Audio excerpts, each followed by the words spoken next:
States has been very good as far as building partnerships with Africa over the years. I remember when I was a student in the US, I think it was one of the administrations at the time, I can't remember whether it was the Clinton administration, that launched the Africa Growth and Opportunity Act, AGOA, if you're familiar with it. Now, AGOA basically was designed to allow preferential treatment for goods that are made in Africa to be sold in the United States market. A lot of countries in Africa took advantage. I don't think Nigeria took it very seriously, but I know Mauritius did. Mauritius is currently doing a lot of business with the United States through AGOA. In fact, the last time I was in DC, just a few months ago, 2 months ago, and I bought a pair of jeans, and I looked at the label, it said made in Mauritius. So the Mauritius products have penetrated the US market very effectively. So they're making jeans, they're making t-shirts, they're making shirts, and it's all going to the US as a result of AGOA. So AGOA has been successful for some African countries. Then the United States launched Power Africa. That was another initiative in order to support energy and power in Africa. And then recently, the United States is at it again. They are launching a new initiative called Prosper Africa. So this is the third initiative that is targeted at increasing business with Africa. And Christine is here, so she'll talk more about Prosper Africa. But what is new about what the United States is doing? They haven't launched it yet. I think it's going to be in October, but it's common knowledge that a new development finance corporation is being created, and that development finance corporation is going to be capitalized with $60 billion. And that is available to African businesses and African entrepreneurs that want to do business with the United States. So the new DFC will be launched very soon. I can't talk much about it, but I just know that this is amount of information that is available to you. When the details come, we're obviously going to host a strategy session for specifically on that. So those who want to take advantage can do so. Then we look at the EU, the European Union. Apart from the generalized system of tariffs and preferences and the economic partnership agreements, the EU also has something new. The European Investment Plan and the new partnership for Africa and the EU is putting aside about 40 billion euro in guarantees to African business. They're going to launch theirs in January. They're currently putting the final touches to that as we speak. And then you have quite a number of other countries. Japan recently announced $50 billion. Anybody who has been following the news. I know Germany announced $10 billion. The Great Britain says they're putting theirs together. France, Spain, there are quite a number of initiatives being put together by countries. Basically, why we are focusing on bilateral support is because, as Kunle said, the private sector funding coming towards Africa, or at least coming towards this part of Africa, has dried up over the last 3 years. And so bilateral funding or bilateral support from national governments through their different agencies tends to have not as strict conditions, even though you still have to have a strategic response to putting your applications together. But the conditions are such that once the Congress, if it is the United States, or the parliaments, if it is in Europe, has approved for those financial agencies to invest that money will be available to Africa. So it's different from the private sector where fund managers can shift focus as it pleases them, so to speak. So how do we get this money? So what we have done is that we've looked at it from 3 perspectives.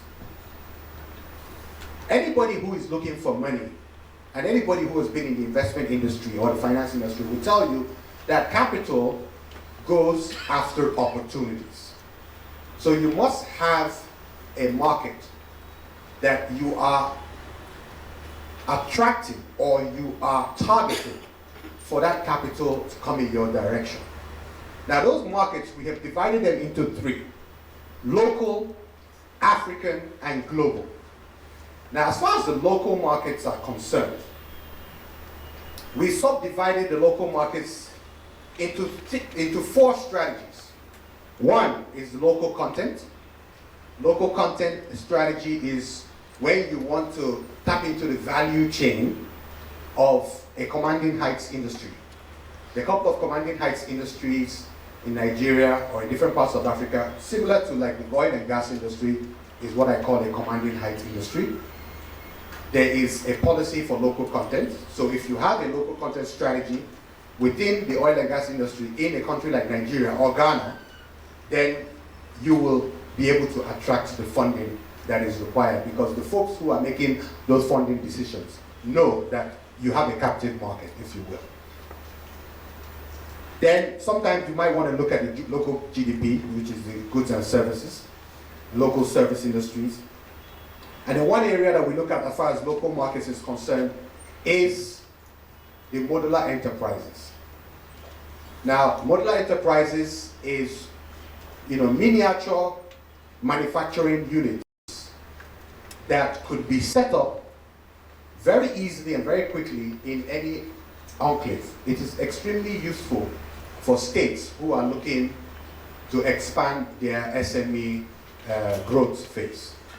So for instance, a lot of people don't know this, but we drink a lot of beer in Nigeria. You know that, right? If you look at the beer figures across the world, Nigeria is huge. But when you look at those who are manufacturing the beer in Nigeria, who comes to mind? Just about 3 companies. You know Nigerian breweries, right? You know Guinness, and then you know SAB Miller. That's the new one. And so when you think of them, how much is Nigerian breweries, how much is it capitalized? It's worth over $1 billion. When Nigeria Brewery wants to put up a plant, they probably spend about $500 to $600 million. So when anybody looks at those figures, they step off and they think the brewery industry is out of reach. But what if I told you that there are modular enterprise solutions to brewing? You can actually set up an entire brewery for less than $1 million. Which means if you had $200,000, 20%, we can help you own a brewery in 6 months. There are several opportunities like this in several industries. My friends that own the radio stations that are partnering with us, I told him, and I was like, don't mention this, but I said, my job is to let the people know. There is a modular solution to radio broadcasting. This is even available in the United States. An entire radio suite. You can set up your entire FM station for $20,000. Everything. And it comes in a box. That's why we call it business in a box. You can have an entire cashew processing plant for $25,000. So the modular enterprises solution is very strategic, because what it does is that it can empower thousands of people very, very quickly. And a lot of us don't even know this is available. So let's look at African content. That is even more exciting than the local one. Now for the African content, there are projects across Africa that are happening as we speak that require our input, either as Nigerians or different African businesses. And that's why I call it African content. For instance, in Mozambique, I was there at the signing of the final investment decision for the Anadako LNG project, $29 billion. Mobile, and by the way, Anadako is an American company, so we're very appreciative of what the United States is doing. Mobile is also investing in another LNG plant. The final investment decision will be signed before the end of this year. The same Mozambique, $20 billion.